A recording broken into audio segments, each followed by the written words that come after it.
Ketika seorang wanita ya bekerja di luar rumah, dia harus memperhatikan rambu-rambu syar'i.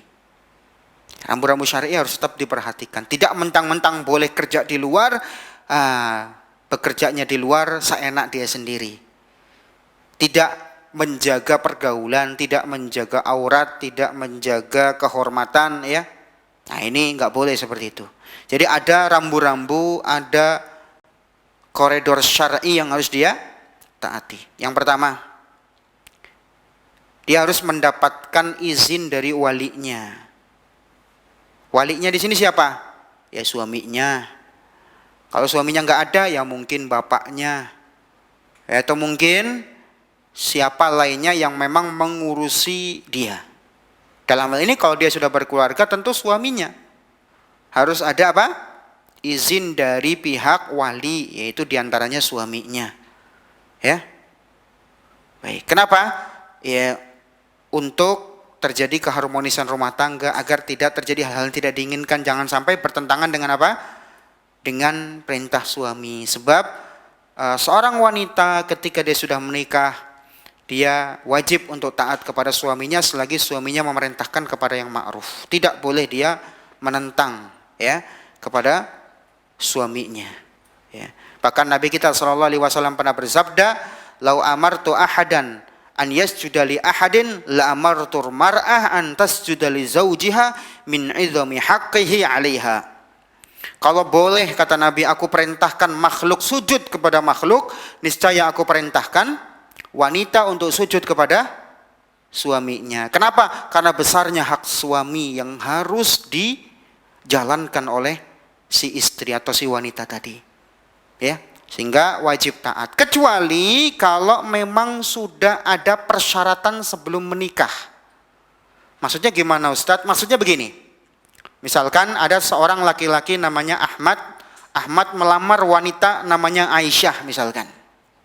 Ini biar jelas, saya kasih contoh aja, ya. Si Ahmad datang ingin melamar Aisyah.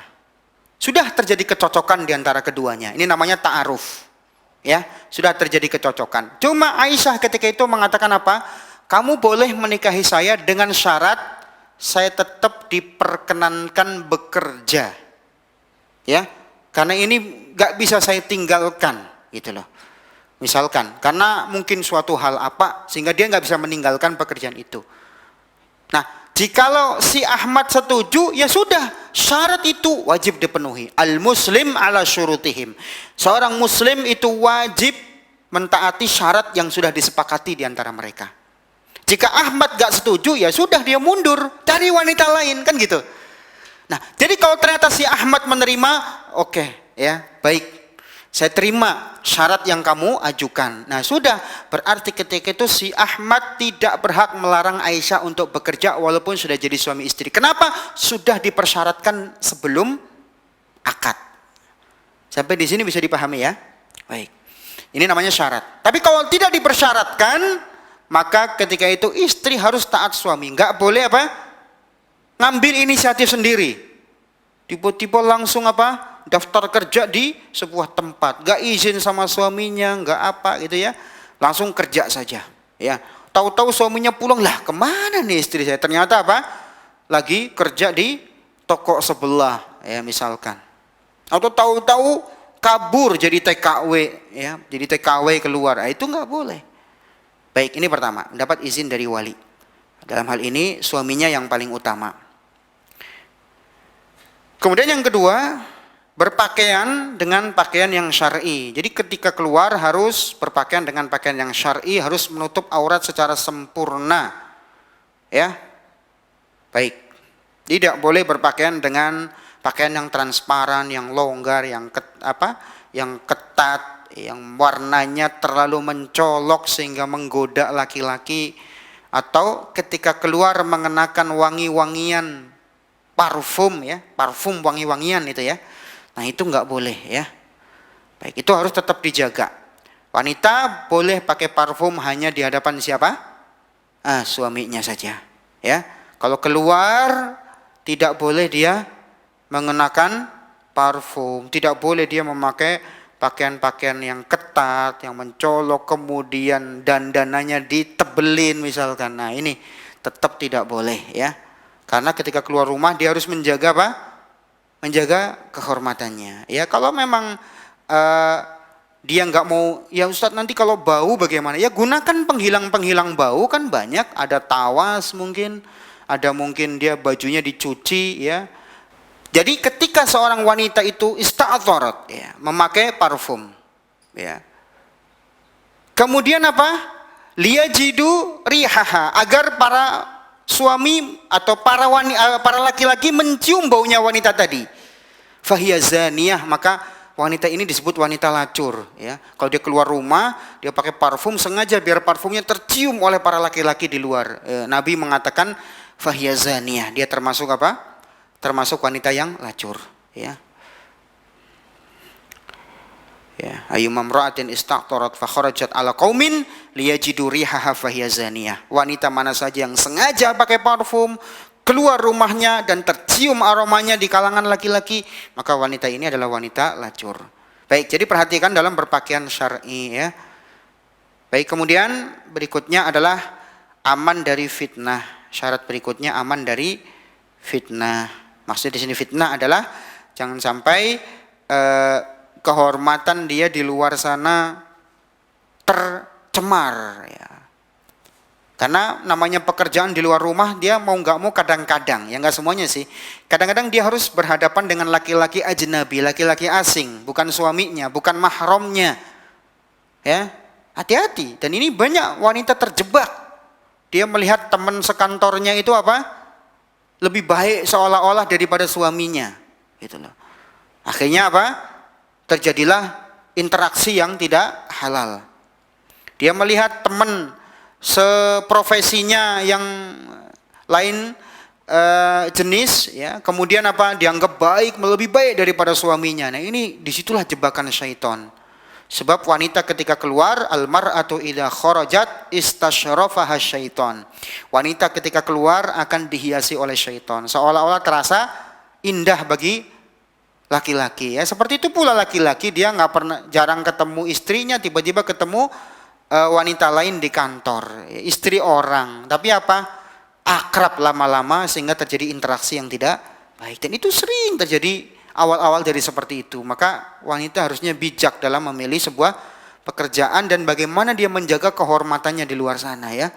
Kemudian ketika pekerjaan wanita ini mengharuskan safar ke luar negeri atau keluar daerah yang jaraknya safar, wajib ditemani mahram.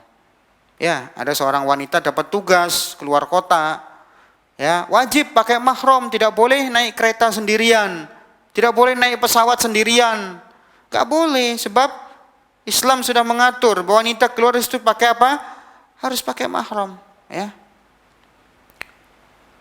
Ya, mahram ini siapa ya? Bisa mungkin nanti kalau suaminya nggak bisa, ya mungkin nanti apa? Dengan ayahnya, dengan saudara laki-lakinya, sekandung atau sebapak atau seibu. Mungkin dengan omnya, om dari arah bapak atau om dari arah ibu. Itu namanya mahram, ya. Atau dengan anaknya sendiri, ya, itu mahram, ya. Atau dengan anak suaminya atau anak tirinya, ya, itu mahram. Jadi harus mahram ada, tetap. Kan ini sudah aturan dalam Islam, ya. Kemudian berikutnya, menghindari dampak negatif akibat bekerja. Jangan sampai gara-gara bekerja banyak sekali kemaslahatan yang harusnya diraih menjadi hilang. Jadi hindari dampak negatif. Jangan sampai gara-gara bekerja, ya, pendidikan anak terbengkalai. Anak dididik hanya pembantunya saja yang mendidik, ya, sehingga dikenal sebagai anak pembantu. Sementara pembantunya sendiri nggak jelas, agamanya nggak jelas, entah dia ngajarin apa ke anaknya nggak ngerti. Terus tiba-tiba pembantu ini mungkin ngapain ke anaknya nggak tahu. Berapa sering pembantu itu mendolimi anak asuhnya, ya, anak yang diasuh gara-gara ibunya cuek, ya, itu, atau mengajarkan sesuatu yang nggak layak diajarkan. Jadi jangan sampai, harus diatur benar. Ketika dia bekerja, siapa yang nanti mendidik anak, ngurusi anak, ya. Kemudian syarat berikutnya, ya, memastikan kebutuhan makanan anak terpenuhi, ya, atau Di mana anak dititipkan, harus tahu siapa yang dititipi, ya. Jadi kalau misalkan makanan misalkan ya, mau dimakan anak apa? Siapa yang mau ngasih makan? Ya. Yang dititipi siapa? Ya. Apakah yang dititipi pembantu? Pembantunya layak enggak untuk bisa mendidik anak? Atau kalau di lembaga pendidikannya layak enggak ketika anak seseorang dititipkan di situ, ketika ibunya harus bekerja? Kalau itu tidak diperhatikan, maka dosa. Ya, wanita tadi dosa dengan dia keluar kerja di rumahnya. Kenapa? Tidak memperhatikan pendidikan anaknya. Ya, ini jelas kekeliruan. Bukan seperti yang dibutuhkan anak, bukan sekedar uang, kasih sayang dan pendidikan dari seorang ibu. Kalau sampai dengan bekerja pendidikan anak terbengkalai, haram dia dan dosa wanita ini bekerja. Ya, baik.